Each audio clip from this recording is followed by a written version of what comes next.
안녕하십니까. 뉴욕일보 뉴스포커스입니다. 오늘 뉴스포커스는 한인사회 소식부터 전하겠습니다. 재외선거인들의 투표 참여를 위한 다각도의 방안이 마련되고 있습니다. 뉴욕 총영사관 재외선거관리위원회는 9일 기자회견을 갖고 2016년 4월 13일에 실시되는 제20대 국회의원 재외선거에 한인들의 참여를 독려했습니다. 특히 이 자리에서는 지난 9일 한국국회 본회의를 통과한 선거법 개정안 소식을 전하며 재외선거인의 편의 제고를 위해 제도적으로도 많은 부분이 개선될 만큼 한인들의 더욱더 적극적인 투표 참여 당부를 전했습니다. 선거법 개정안 주요 내용 등 기자회견의 주요 영상 정리했습니다. 재외국민의 참정권 보장은 재외국민들에게 우리나라 국민으로서 정치적인 권리를 보장받는데 보장받을 수 있도록 하는 데 아주 중요한 역할을 합니다. 그래서 많은 분들이 여기에 참여해 주시기를 바랍니다. 인터넷에 의한 선거, 인터넷에 의한 재외 부재자 및 재외 선거인 신고 및 신청 방법이 도입되었습니다. 현재 운영 중에 있는데요. 많은 분들이 또 인터넷으로 선거하실 수 있고 또 추가 투표소 설치, 또 재외 선거인 연구 명부제, 또 재외선거 신청 시에 여권, 사본 등 여러 가지 서류들을 확인하는 것들이 있었는데 이런 제도를 준비하고 또 우리가 성취한 그런 목표를 다 달성할 수 있을 거라고 봅니다. 그래서 모든 분들 여기에 참여하셔서 본인에게 주어진 권리 꼭 하시기를 또 바라고 참정권을 소중하게 생각하셔가지고 적극적으로 투표에 참여하시기를 당부드립니다. 이번 선거에 정말 많은 분들이 참여하고 일단 등록을 상당히 편하게 할 수 있도록 이렇게 돼 있으니까 등록을 하시고 기왕에 등록했으면 제가 보니까 20년에 대통령 선거 4번, 국회의원 선거 5번입니다. 20년에 9번이면은 2년에 한 번꼴도 안 주거든요.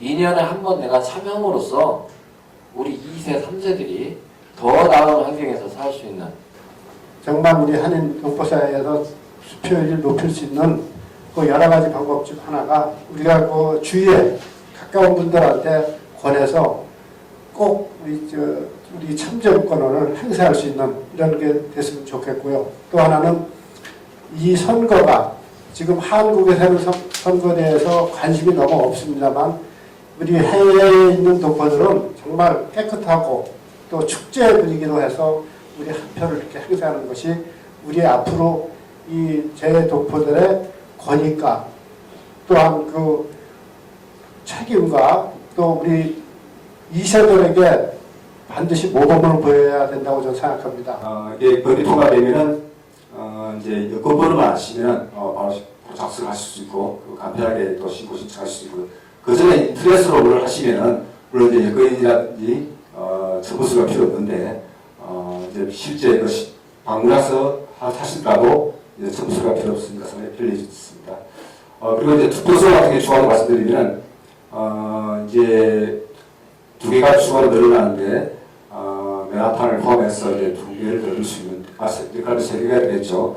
근데 이제 여러 가지 후보지가 있습니다만은 이해관계도 있고 여러 가지 또 고려 사항이 많이 있으면서 여러 분들의 의견을 듣고 또 중앙선관위 지침에 따라서 나중에 재외선거관리위원회에서 최종 결정을 하게 될 겁니다. 그렇게 되면은 뭐 어떤 것에서는 조금 불만이 있을 수도 있는데 어떤 최소한의 불만이 있을 수 있도록 신중히 판단해서 결정하도록 이렇게 하도록 하겠습니다.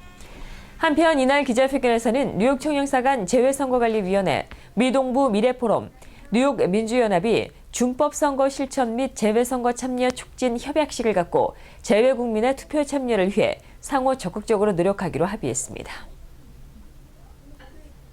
뉴욕 한인회 정상화 추진위원회가 당선 공고한 김민선 회장이 뉴욕 한인회 분쟁 해결을 위한 방안으로 회장 재선거를 실시하자는 제안을 다시 제기했습니다. 9일 김민선 회장은 플러싱 뉴욕 한인회 사무실에서 기자회견을 갖고 성명서 발표를 통해 나와 민승기 회장 모두 즉각적으로 사퇴하고 현재 양측이 진행 중인 모든 소송을 취함과 동시에 빠른 시일 안에 공정한 선관위를 재구성해 새롭게 회장 선거를 진행하자고 촉구했습니다. 제34대 뉴욕 한인회 임원진 일동은 한인 사회의 자력으로 분쟁을 해결하기 위해서 첫 번째, 저와 민승기 씨의 즉각적인 사퇴. 두 번째, 현재 양측이 진행 중인 모든 소송을 취하하고, 세 번째, 빠른 시일 안에 공정한 선관위를 구성하여 회장 선거 실시를 통해 현 사태를 해결할 것을 촉구합니다. 저는 공정한 선거가 치러진다면 최선을 다해 협조할 것입니다. 한인회의 재건과 동포사회의 화합과 단결을 위한다면 이번 사태 해결을 법원 판단에 의존하는 수동적인 자세보다 동포사회의 힘으로 해결하는 것이 가장 바람직하다고 생각합니다. 한편 34대 뉴욕 한인회 회장 선거관리위원회가 당선 공고한 민승기 회장 측 뉴욕 한인회 조성환 수석 부회장은 9일 오후 뉴욕일보와의 전화 인터뷰를 통해 이번 김민선 회장 측 기자회견 내용을 근거로 나름대로의 입장 발표를 할 것이라고 말했습니다.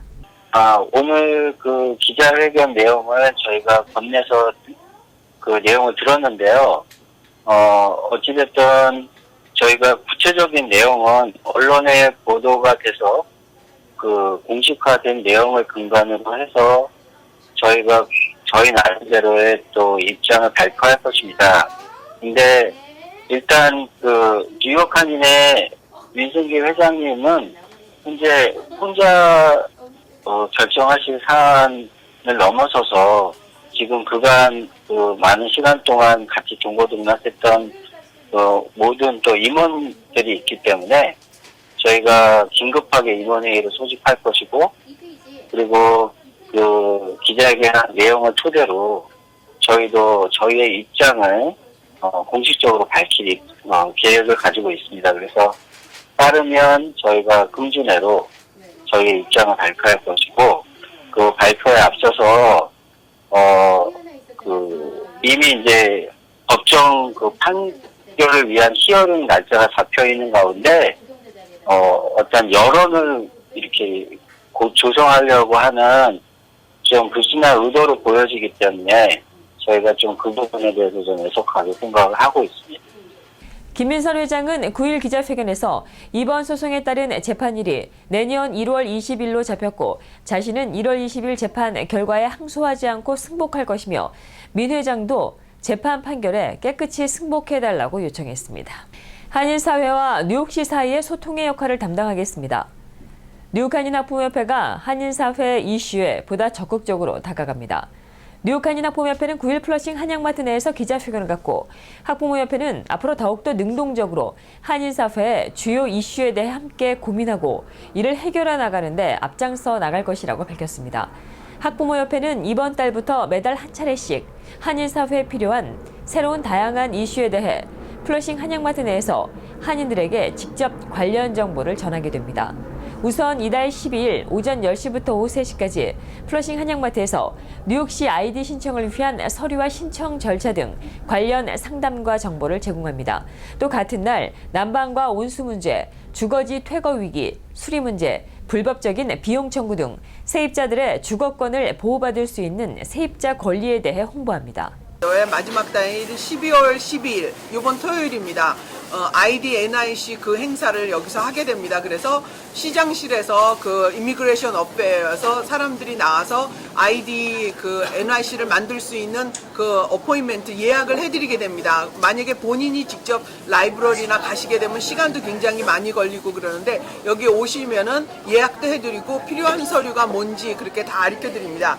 여기에도 나와 있는 것 같이 이 모든 인포메이션은 구글이나 웹사이트에 ID NIC 뉴욕 이렇게 찾으시면은 혜택이나 아니면 구비서류 이런 거가 다 자세하게 나와 있습니다. 12월 달에는 ID NIC 행사를 하고 또 1월 달에는 프리케 유니버셜 프리케 그 행사를 하고 그다음에 2월 달에는 육군 모병 그 모병이 지금은 바뀌었습니다. 그래서 유학생들도 원하면은 그 유권을 가서 그러면은 시민권을 받을 수 있게 됩니다. 그래서 그런 자세한 행사, 그다음에 이제 좀 이따 시작될 일본의 동해 그런 것도 서명도 여기서 할 것이고, 또 그리고 만약에 그리고 12일 날에는 우리가 ID NIC 행사만 하는 게 아니라 텐넨 서포트 유닛, 그러니까 입주자의 보호를 위한 도움을 주는 거기에, 그러니까 뉴욕 시장실에서 거기서 나와서 그것도 도와줄 겁니다. 그래서 뭐 hit이 없다든지 여러 가지 어려움이 있는데 도움을 못 받으시는 분들은 통역하고 같이 나오니까 그날 직접 오셔서 12월 12일입니다. 그래서 ID NYC, 또 하나는 텐넨 서포트 유닛, 그래서 뉴욕 시장실에서, 그래서 이 보이스가 우리가 여기다가 직통 다리를 놓은 겁니다. 학부모협회가 뉴욕시 시장실하고 직통 다리를 놔서 우리가 원하는 거가 무엇인지 그런 거 해서 매달 그런 좋은 프로그램을 보내드리려고 합니다. 저희 맨날 학교에서 이렇게 갇혀 있는 데서 나와서 이렇게 맨날 몇 년 동안 이렇게 회의를 하다가 이렇게 오픈된 상태에서 이렇게 새로운 체제로 이렇게 오늘 이렇게 뜻깊게 행사를 하게 돼서 너무 이렇게 뜻있는 것 같아요. 앞으로 많이 부탁드리겠습니다. 사회적인 이슈라든가 또 우리 동포 사회에 필요한 것들이 무엇인지 그런 것에 이제 눈을 뜨고 또 이렇게 장 내에서 장 외로 이렇게 나와서 여러분들을 섬기게 된 거 너무나 감사하고, 또 특히 한양마트에서 이렇게 적극적으로 지원해 주시고, 또 앞으로 우리가 어깨를 나란히 해서 우리 동포들이 어떻게 하면은 이 땅에서 참 풍요로운 삶을 살고 또 행복한 삶을 살 수 있는지, 아마 그런 일환으로 우리 뉴욕 한인 학부모 협회가 한 몫을 감당하리라고 생각해서 너무나 기쁩니다. 내년이 저희가 25주년이 됩니다. 많은 지금 학부형님들과 또한 지금 자녀들을 가진 모든 분들은 상관이 없어요. 대학을 졸업해도 상관이 없습니다. 저희 자녀들도 지금 다 대학을 졸업해서 성인이 돼 있으니 모든 부모들은 자녀들이 학교에 없어도 다 참여할 수 있습니다. 모든 자녀분들, 계신 분들, 또 도움이 필요하신 분들, 뉴욕 한인학부모협회가 항상 있다는 거 잊지 마시고 항상 저희를 도와주시고 함께 해주시면 감사하겠습니다. 오픈한 지 내년으로 30년을 맞이합니다. 이때까지 30년 동안 저희 한양을 이용해 주신 동포분들한테 항상 감사함을 전하고 있고요. 내년에 30주년을 맞이하고 미래 30년을 향해서 저희 한양이 여러 가지 많은 뜻을 가지고 있고, 동포분들한테 좀 더 많은 봉사를 하기 위해서 노력을 하려고 합니다. 그 일환으로 학부모협회 회장님께서 저희를 참 많이 도와주셨습니다. 그래서 그 뜻이 좋고 동포 사회를 위한 길이 있기 때문에 저희도 같이 동참을 하려고 하고 있습니다. 그래서 학부모협회에서 하는 각종 행사에 저희는 뭐 물심양면으로 그렇게 지원을 하려고 생각을 하고 있고요. 그 일환으로 이제 12일 날 이런 아이디 발급 행사를 하게 되었습니다. 이 행사를 기획해 주신 학부모협회 다시 한번 고마움을 전하고요. 저희 한양은 앞으로도 학부모협회와 함께 동포 사회의 여러 가지 좋은 일에 참여하도록 그렇게 하겠습니다. 이날 협회 관계자들은 플러싱 한양마트가 한인 밀집 지역 중심의 자리에 한인들에게 이슈를 전달하는 데 있어 더없이 좋은 장소가 될 것이라며 향후 활동에 대한 기대감을 나타냈습니다. 뉴욕 한인 넬협회가 뉴욕 주정부를 상대로 대규모 시위를 전개할 방침입니다.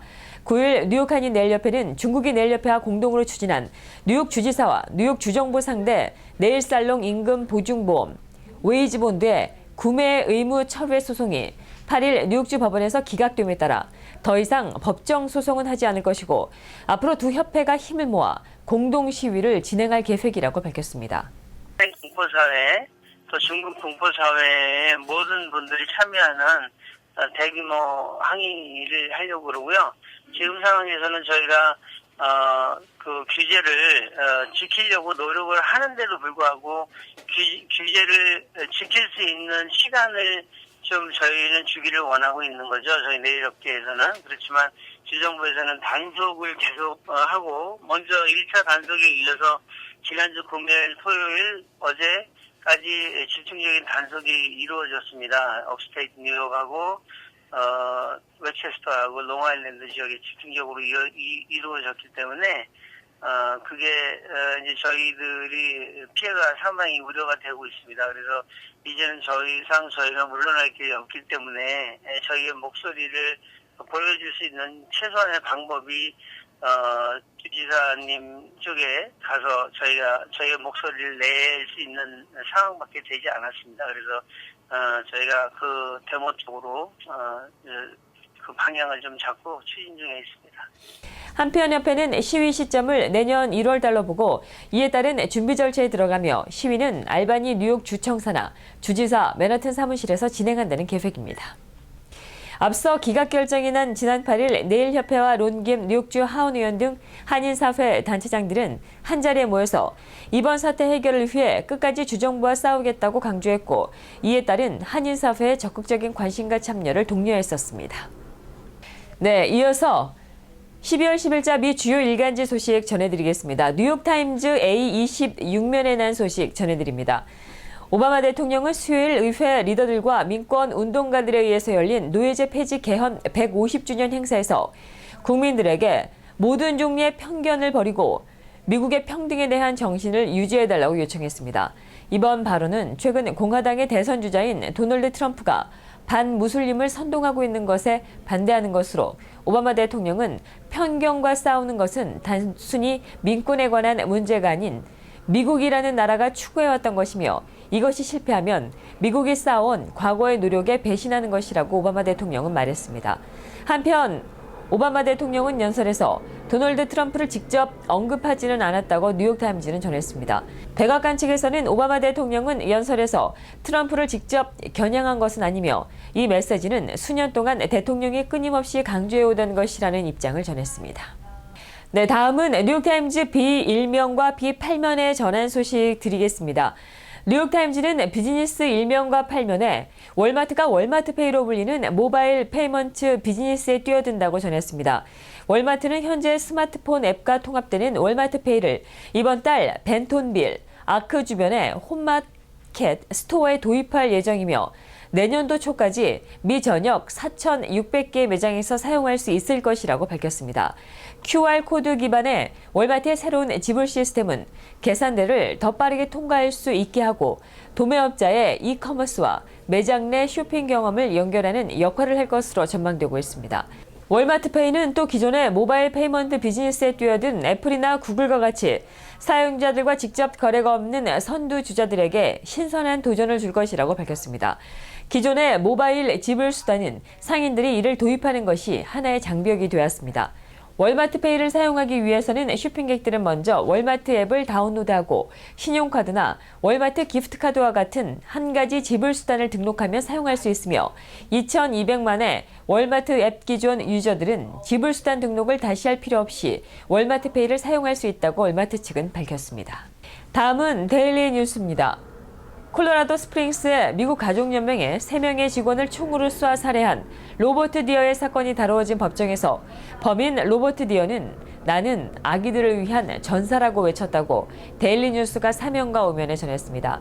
57살의 디어는 총기 난사로 3명을 살해하고 9명이 다친 사고로 인해 179년형에 처해질 것이라고 전했으며 법정에서 용의자는 침묵할 권리가 있었지만 디어는 나는 유죄라며 재판은 없을 것이라고 선언했다고 말했습니다.